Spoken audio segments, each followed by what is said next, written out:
Shalom, shalom à toutes les brebis de l'Éternel, Dieu Tout-Puissant, Jésus-Christ de Nazareth. Je suis la sœur Sainte Christine. Le Seigneur m'envoie aujourd'hui nous partager un nouveau message. Comme toujours, avant toute chose, je vous invite à prendre un moment avec moi afin de recommander ce message entre les mains de notre Créateur.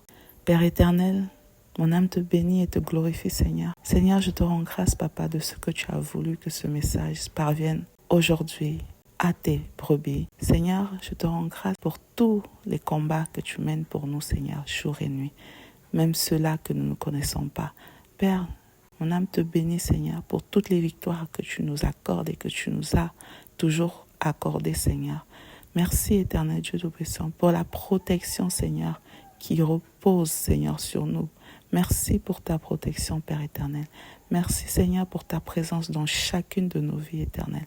Merci de ce que tu as voulu, Papa, que nous, petits enfants, te connaissions, Papa, alors que tu t'es caché, Papa, aux yeux de grands de ce monde, Seigneur.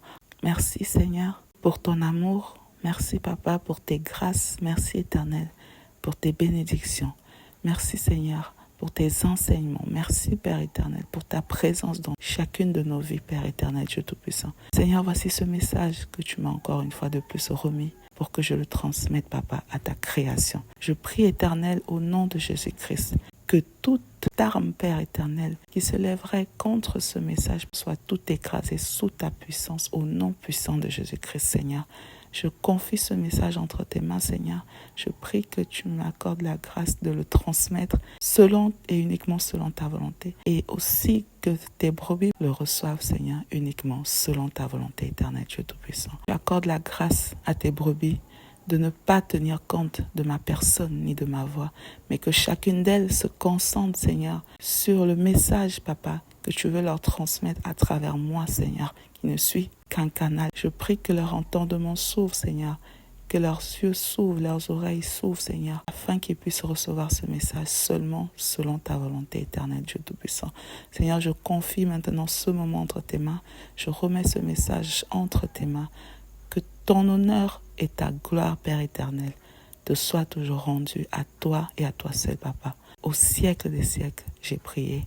Amen. Voici maintenant le message qui m'a été remis de nous transmettre aujourd'hui. Il s'agit de révélations ainsi que d'un appel à la vigilance. Dans un premier temps, je vais vous partager 2 révélations qui m'ont été remises de nous transmettre. Tout d'abord, la première révélation, le 16 du premier mois de cette année grégorienne 2024, le Seigneur m'a présenté une scène en songe. Dans celle-ci, j'ai vu une jeune femme comme dans une université américaine, c'est comme ça que je recevais dans la révélation. Et cette jeune fille était une étudiante de cette université américaine. Pendant qu'elle était en train de marcher dans le couloir, comme sur le point de sortir à l'extérieur du bâtiment où se trouvent les salles de classe. Dans la scène, ce que j'ai vu, c'est comme si elle avait été saisie par l'Esprit de Dieu, le Saint-Esprit. Elle s'est tenue devant la porte de ce bâtiment. Elle a commencé à prophétiser.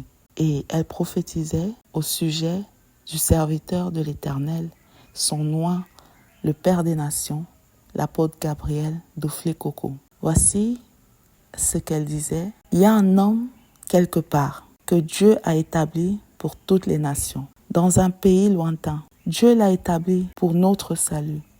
Dieu l'a établi pour le salut des âmes. Son nom est l'apôtre Gabriel d'Ouflé-Coco. Il se trouve au Togo.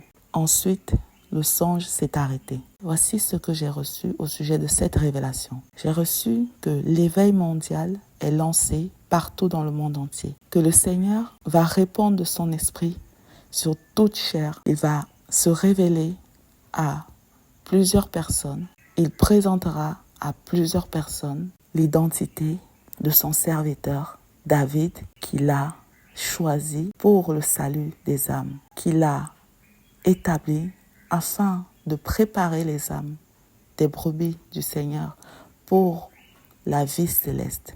Et pour cela, il m'a été remis de nous transmettre ces 2 passages. Le livre des Actes au chapitre 2, au verset 17 à 21. Le livre Joël au chapitre 2, au verset 28 à 32. Voici la première révélation. le Seigneur révélera à beaucoup de personnes de plus en plus l'identité de son serviteur qu'il a établi en cette période de fin de temps. L'identité de son serviteur David sera révélée et cela se manifestera par la puissance du Saint-Esprit, par l'Esprit de Dieu qui sera répandu sur beaucoup de personnes qui auront par exemple des songes ou des visions ou qui se mettront à prophétiser et cela se fera d'une manière inattendue, d'une manière spontanée. Cela se fera par la puissance du Saint-Esprit, par l'intervention de l'Éternel des armées, par la grâce du Seigneur Jésus-Christ de Nazareth, qui veut que nous tous nous parvenions à la connaissance de la vérité et aussi que les âmes soient sauvées. Voici la première révélation. Et cela se fera partout dans le monde entier, dans les 4 coins du monde entier. Maintenant, la deuxième révélation. Pour la deuxième révélation, il s'agit d'un message qui appelle toutes les brebis du Seigneur à la vigilance. Pour cela, le Seigneur m'avait présenté une autre scène, toujours le 16 du premier mois de cette année 2024 du calendrier grégorien. Et dans celle-ci, il y avait une maison dans laquelle se trouvaient des enfants de la sainteté. Et j'avais les clés de cette maison et je recevais comme si un danger était sur le point d'arriver et qu'il fallait que je mette tout le monde à l'abri. Dans le songe, j'étais en train de veiller à ce que, à tout moment, je puisse fermer la porte. Et je veillais sur la porte pour qu'à tout moment, quand ce danger que j'avais reçu qui devait venir, s'il se présentait, s'il se manifestait, je devais à tout moment être prête à fermer en fait la porte de cette maison pour que les enfants de la sainteté qui étaient dans la maison puissent être à l'abri. Donc quand il y avait quelque chose à faire, je m'assurais que ce soit fait rapidement et je veillais à ce que la personne ou les personnes reviennent rapidement dans la maison pour toujours être à l'abri. Voilà comment le songe m'a été présenté. Voici maintenant la révélation que j'ai reçue par la suite. Le Seigneur m'a remis de nous dire d'être vigilants, d'appeler toutes ces brebis à la vigilance. Car l'ennemi qui sait qu'il ne lui reste plus beaucoup de temps multiplie des stratégies pour séduire, manipuler, divertir les brebis de l'Éternel. Parce qu'il a compris que bientôt les brebis de l'Éternel ne seront plus livrées entre ses mains, que le temps où l'Éternel a permis que ces brebis soient livrées entre ses mains arrive à son terme, parce qu'il le sait, il a décidé de faire souffler sur les brebis de l'Éternel un mauvais vent qui se traduit par des situations, des scènes, des éléments, des événements qui servent, qui sont là, qui sont destinés à épuiser physiquement, moralement et spirituellement les brebis de l'Éternel.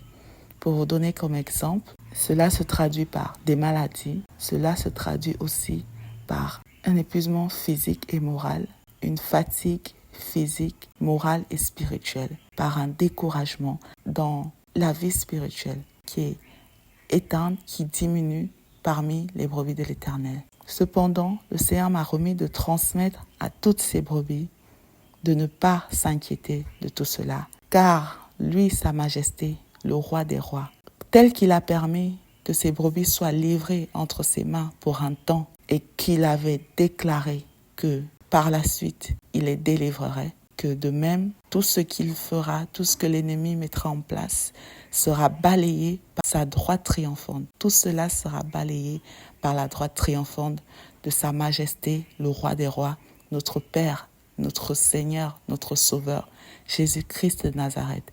Le Seigneur appelle toutes ces brebis à ne pas s'inquiéter pour toutes ces choses, que ce soit la maladie, que ce soit la fatigue, que ce soit l'atteinte à la vie spirituelle. Le Seigneur appelle toutes ces brebis à ne pas s'inquiéter de cela, car lui l'Éternel, il nous a donné la victoire, car lui l'Éternel opérera notre délivrance très bientôt, car lui l'Éternel nous délivrera très bientôt de cette emprise de l'ennemi. Que l'honneur et la gloire lui reviennent toujours à notre Créateur, Jésus-Christ de Nazareth. C'était la deuxième révélation au sujet de ce mauvais vent que l'ennemi a fait souffler sur les brebis de l'Éternel. Maintenons-nous uniquement dans la prière et gardons la foi. Souvenons-nous de la parole qui déclare qu'ils nous feront la guerre, mais ils ne nous vaincront pas. Souvenons-nous que peu importe leur nombre, qu'ils soient 1000 ou 10 000, ils ne nous atteindront pas. Souvenons-nous que peu importe leur complot, les armes qu'ils forgent contre nous, elles sont nulles et sans effet. Car celui qui est en vous, celui qui est en nous, est plus fort que celui qui est dans ce monde. Et, encore une fois, le Seigneur annonce que les rôles vont très bientôt s'inverser. Bientôt, l'emprise que l'ennemi a sur ses brebis prendra fin. Les brebis de l'Éternel ne seront plus livrées entre les mains de l'ennemi. Que l'honneur et la gloire de notre Créateur lui reviennent toujours. Voici, c'était la deuxième révélation. Et suite à cette révélation, voici ce qui m'a été remis de partager à toutes les brebis du Seigneur. Le Seigneur appelle toutes ces brebis à la vigilance. Comme le Seigneur nous l'avait révélé à travers un message précédent au sujet des dangers qui éloignent ces brebis du Seigneur.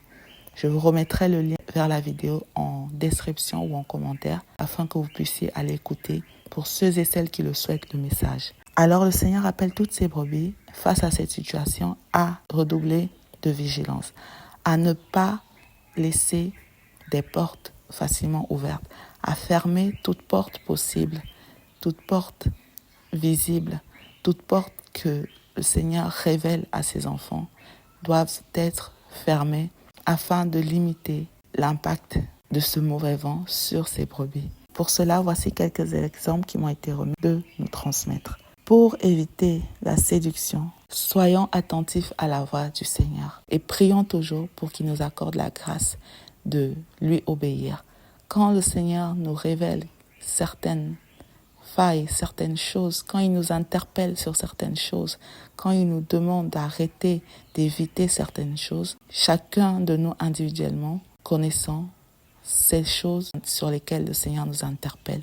Quand le Seigneur nous parle, soyons attentifs à sa voix. Ainsi, nous éviterons de tomber dans la séduction de l'ennemi qui viendra par la suite murmurer dans les oreilles de faire l'inverse de ce que notre Père, le Roi des Rois, nous demande de faire. La séduction se manifeste toujours par le fait d'être poussé, d'être incité à faire le contraire de ce que notre Père attend de nous. Dans un deuxième point, de veiller également sur la manipulation opérée par l'ennemi au sein de ses brebis, parmi les brebis du Seigneur Jésus-Christ. Cette manipulation se traduit notamment par le fait d'apporter la division au milieu des brebis du Seigneur. L'ennemi encourage la division parmi les brebis du Seigneur afin de mieux les contrôler, afin d'avoir une meilleure emprise sur les brebis du Seigneur.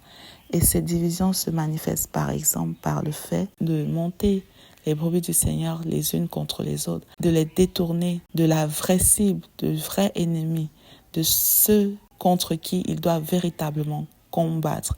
Et ainsi, les brebis de l'Éternel se retrouvent en train de prendre pour cible leurs propres frères ou leurs sœurs qui sont des véritables brebis du Seigneur, tout comme elles-mêmes. Et pour cela, le Seigneur appelle ces brebis à la vigilance, à ne pas se laisser manipuler par l'ennemi, à toujours veiller sur nos pas. Et pour cela, le Seigneur nous invite à prier sans cesse. Prions sans cesse, prions les uns pour les autres. Prions afin que le Seigneur nous révèle véritablement qui est pour lui et qui n'est pas pour lui. Prions afin que le Seigneur nous révèle qui sont ceux-là qui ne lui appartiennent pas au milieu de nous.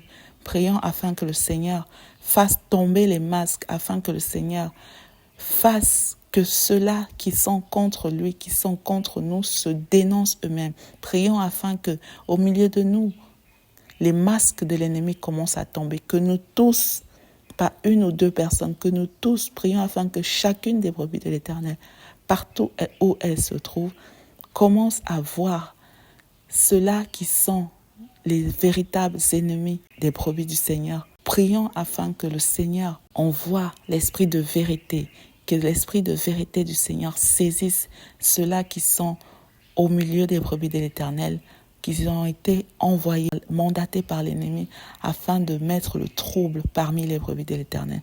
Prions afin que l'ennemi soit véritablement démasqué et vu au grand jour par tous et vu sous sa vraie identité par tous.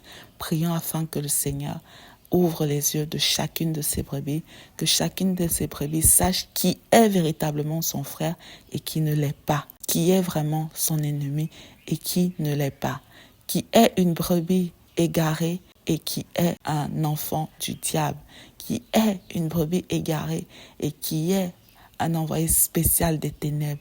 Prions afin que les masques tombent au milieu de nous, afin que l'ennemi soit démasqué, afin que l'ennemi soit mis à nu, pour que nous ne nous fatiguions pas inutilement, pour que nous ne fassions plus un combat inutile, pour que nous ne combattions plus les uns contre les autres, mais que le combat soit orienté vers les seules et les vraies cibles, qui est l'ennemi, qui est Satan et tous ses agents. Prions afin que nous ne nous prenions plus les uns pour les autres comme cibles, afin que le Seigneur nous révèle véritablement qui sont ceux-là qui nous combattent pour la gloire de l'ennemi et qui sont ceux-là qui sont avec nous pour la gloire de Dieu du Très-Haut, Jésus-Christ de Nazareth. Prions sans cesse les uns pour les autres, prions sans cesse face à n'importe quelle situation. Et n'oublions pas également de prier jour et nuit pour notre Père, le Père des nations, le serviteur de l'Éternel, loin du roi des rois, Jésus-Christ de Nazareth, pour son serviteur David, le Noé de notre génération, l'apôtre Gabriel Duflé-Coco, celui-là sur les épaules duquel repose tout le monde entier, toutes les nations, pour les permettre de parvenir au salut, pour que leurs âmes ne périssent pas. Prions afin que le Seigneur fortifie toujours et encore plus ses épaules pour qu'il puisse tenir ferme dans cette mission qui lui a été confiée. Prions pour que le Seigneur renouvelle jour et nuit ses forces. Prions pour que le Seigneur augmente encore plus son intelligence, sa sagesse. Prions pour que le Saint-Esprit de Dieu agisse encore et toujours plus puissamment à travers lui. Prions également pour tous ses collaborateurs, pour tous ceux et celles que le Seigneur a placés auprès de lui pour l'accompagner dans cette mission. Prions pour que le Seigneur renouvelle toujours leur force, augmente leur sagesse, leur intelligence et que le Saint-Esprit de Dieu se manifeste puissamment à travers eux. Que quand ils ouvrent la bouche pour parler, pour enseigner, qu'ils le fassent, que le Seigneur leur accorde la grâce de toujours le faire avec assurance. Que tout soit fait pour l'honneur et la gloire de notre Créateur, l'Éternel Dieu des armées, Jésus-Christ de Nazareth. Prions les uns pour les autres. Quand nous nous rassemblons, prions pour tous les hommes de Dieu, ceux-là que Dieu a établis afin de nous conduire vers le chemin qui mène auprès du Seigneur. Prions pour eux quand nous sommes rassemblés, intercédons pendant qu'ils sont en train de prêcher, pendant qu'ils sont en train de faire l'œuvre de Dieu. Si le Seigneur met à cœur à une personne, même si ce n'est pas votre mari, d'intercéder pour lui en sa faveur contre les esprits de sirène, prions et prions pour que enfin ces esprits soient chassés du milieu de nous, pour qu'il n'ait plus d'impact sur les serviteurs de Dieu, pour qu'il n'ait plus d'impact dans les assemblées, pour qu'il n'ait plus aucun impact au milieu de nous. Chères femmes, pour vous les femmes, mesdames, vous que Dieu a placées auprès de vos maris pour être leur aide semblable, voici également un exemple pour les soutenir. Priez, intercédez sans cesse pour eux. Encore plus pendant qu'ils sont en train de faire l'œuvre de Dieu, quand ils sont en train de prêcher, quand ils sont en train d'évangéliser, quand ils sont en train de partager le message que le Seigneur transmettra à travers eux. Pendant qu'ils sont en train d'être utilisés par le Seigneur, intercédez pour eux, chassez les esprits de distraction, chassez les esprits de sirène, chassons les esprits de distraction, de sirène, chassons ces esprits-là. Prions pour que le Seigneur les protège. Trempons-le dans le sang de Jésus-Christ, couvrons-le avec le sang de Jésus-Christ, invoquons le feu dévorant du Saint-Esprit là où il se trouve, afin que la protection de Dieu soit toujours avec eux. Intercédons, prions, n'oublions pas de prier sans cesse, prions sans cesse pour les serviteurs de Dieu, pour les guides, pour ceux-là que Dieu a établis afin de nous enseigner, afin de nous présenter les directives de Dieu, afin de nous conduire dans le droit chemin prions pour eux sans cesse, pendant les rassemblements, mais aussi à n'importe quel moment, quand et si le Seigneur nous met à cœur de le faire. Encore plus vous, mesdames, n'oubliez pas que vous êtes les aides semblables de vos maris, de vos seigneurs. Continuez, je vous encourage, je vous fortifie. Continuez à prier, continuez à intercéder pour vos maris, car vous êtes les gardiennes de vos maisons, ne l'oublions pas. Que le Seigneur vous fortifie toutes. Prions sans cesse. Le troisième point, c'est le divertissement.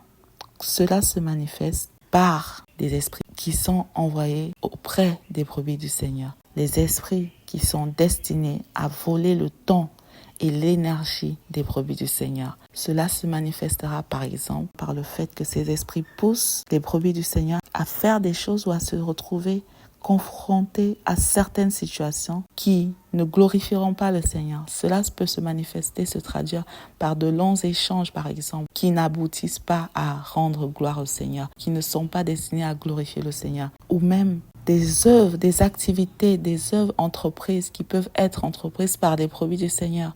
Une personne, par exemple, va se lancer dans une activité ou va vouloir faire quelque chose en croyant faire pour la gloire du Seigneur, alors que c'est un plan que l'ennemi a mis en place sur son chemin pour lui prendre l'énergie, pour puiser sa force, sans que cela ne glorifie le Seigneur. Alors, pour cela, le Seigneur m'a remis de nous transmettre ceci à toutes ces brebis. Le Seigneur nous invite à ne pas oublier de lui recommander toutes choses, tout ce que nous voulons faire, même ce que nous voulons dire, même ce que nous voulons entreprendre. Peu importe les idées que nous avons, peu importe l'idée, la pensée qui nous vient, avant de nous engager, le Seigneur nous interpelle et nous invite à toujours lui recommander toutes choses, c'est-à-dire à toujours aller dans sa présence afin de lui demander si cela est dans sa volonté, si cela vient de lui, si cela est dans sa volonté. Nous pouvons entreprendre de mettre en place quelque chose. Cependant, posons-nous toujours la question, allons toujours auprès du Seigneur afin de nous demander, de nous révéler si cela est dans sa volonté, afin de lui demander si cela est pour lui ou contre lui, si cela est bénéfique à notre Père ou si cela est contre la volonté de notre Père, afin de lui demander si cela est pour sa gloire ou si cela n'est qu'une arme, une stratégie utilisée par l'ennemi.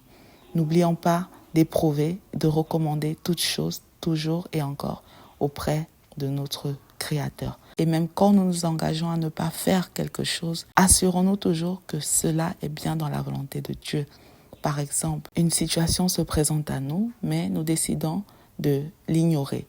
Avant de nous tenir fermes sur le fait que nous devons l'ignorer, ne pas tenir compte, veillons toujours à nous tourner vers le Seigneur afin de lui demander quelle est sa volonté. Si sa volonté est que nous nous engagions ou pas dans telle ou telle chose. Voilà, c'était le troisième point sur lequel le Seigneur nous appelle à la vigilance. Car l'ennemi utilise et utilisera jusqu'au bout toute stratégie et elles seront de plus en plus subtiles. Les stratégies de l'ennemi seront de plus en plus subtiles. Alors, redoublons de vigilance, prions sans cesse. Voici maintenant le dernier point qui m'a été remis de nous présenter. Si le Seigneur nous met à cœur de prier pour une personne, que le Seigneur nous a révélé qu'il s'agit d'une de ses brebis, n'hésitons pas à prier. Dès qu'il nous le met à cœur et que le Seigneur nous révèle qu'il s'agit d'une de ses brebis, n'hésitons pas à prier selon les directives que nous donnera le Saint-Esprit. Par exemple, si le Seigneur nous montre qu'un danger arrive, est sur le point de frapper un frère ou une sœur, n'attendons pas que ce danger arrive. Levons-nous dans la prière afin de commencer à intercéder directement pour que, peu importe l'origine du danger, pour bloquer, pour détruire, pour annuler, pour rejeter, pour renvoyer. Levons-nous en prière et prions, intercédons les uns pour les autres. Intercédons les uns pour les autres. Dès que le Seigneur nous met à cœur de prier pour une personne, pour une situation, réagissons, ne négligeons rien. Si nous ne comprenons pas, demandons au Seigneur de nous expliquer. Et quand le Seigneur nous présente les faits, prions, levons-nous en prière. Aussi, le Seigneur m'a remis de nous rappeler que nous avons besoin les uns des autres. Nous sommes chacune de nous importantes pour chacun de nous. Nous avons chacun d'entre nous un rôle important à jouer pour l'un comme pour l'autre. Et tout cela, c'est pour la gloire du Seigneur, car c'est le Seigneur qui nous a créés pour sa gloire. Et pour cela, le Seigneur m'a remis de nous rappeler, de ne pas oublier que nous jouons chacun d'entre nous un rôle important dans le plan de Dieu et que nous sommes un corps qui est composé de plusieurs membres. Nous sommes un corps composé de plusieurs membres que le Seigneur nous a créés les uns pour les autres pour un rôle bien défini et que ce corps doit fonctionner de manière harmonieuse et dans l'unité. Un membre n'est pas inutile. Je parle bien des brebis du Seigneur et non pas des enfants de l'ennemi, du diable. Toute brebis du Seigneur a un rôle important à jouer dans le plan de Dieu. Et pour cela, le Seigneur m'a remis d'attirer notre attention sur un point bien précis. Par exemple, quand une brebis du Seigneur attaque un frère ou une sœur, si nous sommes attaqués par un frère ou une sœur, si le Seigneur nous a révélé la nature d'une personne et nous a déclaré qu'il s'agit de son enfant, de sa brebis, et que, admettant, cette personne, cette brebis du Seigneur, est sous l'emprise des esprits de sorcellerie, par exemple, et que cette brebis qui est sous l'emprise des esprits de sorcellerie vient et attaque une autre brebis, le Seigneur nous invite les uns les autres à veiller à ne pas tomber dans le piège de l'ennemi qui veut nous pousser à nous haïr, qui nous monte les uns contre les autres, qui veut nous pousser à nous détester, à nous combattre les uns contre les autres. Par exemple, quand nous recevons une attaque, prions après avoir combattu spirituellement, avant de décider d'haïr ou de détester une personne parce qu'elle nous a attaqués, parce que nous avons combattu cette personne qui est venue par exemple nous attaquer dans un songe. Assurons-nous qu'il ne s'agit pas d'une brebis du Seigneur. Quand nous sommes attaqués, demandons au Seigneur de nous révéler la nature de la personne. N'oublions pas que nous n'avons pas à lutter contre la chair et le sang. La personne peut se présenter sous l'identité d'un sorcier, d'une sorcière, mais être une brebis du Seigneur qui est possédée par un esprit de sorcellerie.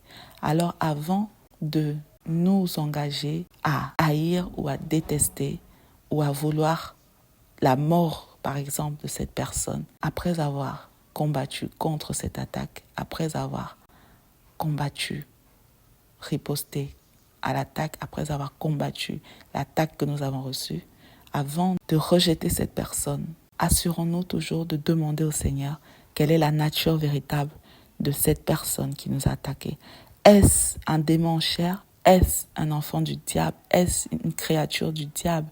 Ou alors, est-ce une brebis du Seigneur, c'est-à-dire une brebis égarée, c'est-à-dire une brebis du Seigneur qui est sous l'emprise de l'ennemi, animée par un esprit de sorcellerie, qui a été initié dans la sorcellerie par exemple, et qui a besoin de délivrance. Le Seigneur nous interpelle sur ce point à veiller à ne pas lutter contre la chair et le sang, et pour cela, encore une fois, demandons au Seigneur de nous révéler les choses cachées. Quand nous sommes attaqués, même si nous avons combattu la nuit contre une personne, avant de souhaiter la mort de la personne ou sa destruction, avant de prendre cette personne comme l'objet de notre combat principal, avant d'avoir décidé une attitude qui ne glorifie pas la parole de Dieu, demandons au Seigneur s'il s'agit de sa brebis ou alors d'un enfant du diable.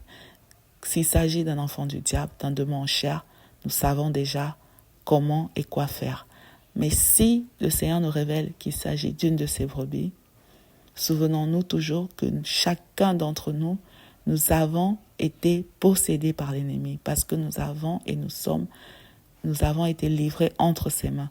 Donc, une personne que le Seigneur révèle comme étant sa brebis peut être prise par un esprit de sorcellerie, peut être sous l'emprise de la sorcellerie, mais demeurer une brebis du Seigneur, c'est-à-dire une âme que Dieu veut sauver. Nous sommes tous possédés par quelque chose en particulier. Une personne qui ment est possédée par un esprit de mensonge. Celui-là qui pratique la sorcellerie est possédé par un esprit de sorcellerie. Celui-là qui pratique le vaudou, les fétiches, est animé par ces esprits-là. Alors, souvenons-nous, avant de tirer des conclusions, d'être radical, souvenons-nous toujours d'aller dans la présence du Seigneur. Souvenons-nous toujours de nous tourner vers le Seigneur afin de nous assurer qu'il ne s'agit pas d'une brebis vers laquelle le Seigneur nous conduit afin que nous l'aidions. S'il s'agit d'une brebis du Seigneur, rappelons-nous que le fort, ceux qui sont forts doivent aider les faibles. Le Seigneur peut permettre de voir, de prendre connaissance de cela, non pas pour prendre cette personne à partie, non pas pour rejeter cette personne, mais pour aider cette personne. Le Seigneur peut vouloir utiliser celui-là à qui il fait la révélation pour accompagner cette personne, pour que cette personne parvienne à la délivrance. Le Seigneur peut permettre certaines situations pour que nous voyions et nous découvrons encore une fois l'étendue de sa puissance, mais aussi l'étendue de son amour. Si nous ne vivons pas des situations dans lesquelles seul Dieu peut nous délivrer, nous ne saurions pas que Dieu est puissant, que Dieu est fort. Et si le Seigneur ne pardonnait pas, même aux sorciers, d'avoir pratiqué la sorcellerie, aucun de nous ne vivrait parce qu'il ne pardonnerait aucun péché. Tout péché est pardonnable. Encore une fois, seul le blasphème contre le Saint-Esprit n'est pas pardonnable. Alors, quand le Seigneur nous révèle qu'il ne s'agit pas d'un enfant du diable, qu'il ne s'agit pas d'une personne qui l'a rejeté, qu'il ne s'agit pas d'une personne qui a blasphémé, veillons sur notre marche. N'oublions pas, en plus de combattre les œuvres des ténèbres, combattons cela, mais aussi demandons au Seigneur ce qu'il attend de nous, comment nous devons réagir. Ne regardons pas au péché de l'autre, mais souvenons-nous que tout comme l'autre est pécheur, nous aussi nous le sommes, et que devant Dieu, il n'y a pas de petit péché. Le mensonge n'est pas plus petit que la sorcellerie. La fornication n'est pas moindre que le mensonge. Tous ce sont des péchés. Toute désobéissance à la parole de Dieu est un péché. Tout ce qui va à l'encontre de la parole de Dieu est un péché. Alors, nous pouvons être sous l'emprise d'un esprit méchant, mais appartenir au Seigneur Jésus-Christ. Et quand nous le savons, demandons au Seigneur la sagesse et l'intelligence d'agir selon ce qui lui est agréable, tout en combattant cet esprit. Voilà le message qui m'a été remis de nous partager aujourd'hui. Dans un premier temps, l'éveil se fera de plus en plus. Beaucoup de personnes recevront la révélation sur le serviteur de l'Éternel Dieu Tout-Puissant, David, qui est le Père des Nations, l'apôtre Gabriel Duflé-Coco. Dans un deuxième temps, l'ennemi a fait souffler un mauvais vent sur les brebis du Seigneur, mais le Seigneur nous invite à ne pas nous inquiéter car ce vent sera balayé par sa droite triomphante et bientôt la délivrance se fera. Dans un troisième temps, le Seigneur nous appelle à redoubler de prudence et de vigilance face aux ruses, aux stratégies utilisées par l'ennemi, c'est-à-dire à veiller sur nos pas pour ne pas tomber dans la séduction, dans la manipulation et dans le divertissement de l'ennemi. Dans un quatrième et dernier point, le Seigneur nous invite à ne pas condamner trop rapidement, veiller à ne pas nous rejeter les uns les autres, veiller à ne pas nous juger les uns les autres, veiller à combattre les œuvres des ténèbres, mais à ne pas lutter contre la chair et le sang. Avant de rejeter quelqu'un, veillons à demander au Seigneur, à vérifier auprès de Dieu s'il ne s'agit pas d'une de ses brebis peut-être, que le Seigneur souhaite que nous soutenions. Prions pour que le Seigneur nous révèle toujours qui est pour lui et qui est contre lui, mais aussi qu'il nous donne la sagesse et l'intelligence d'agir en conséquence, en plus de nous donner la force de vaincre les œuvres des ténèbres. Voilà, je vous laisse maintenant sur ce message. Que le Seigneur vous guide et vous fortifie, tous et toutes, dans le nom puissant de Jésus-Christ de Nazareth, j'ai prié. Amen. Shalom, shalom.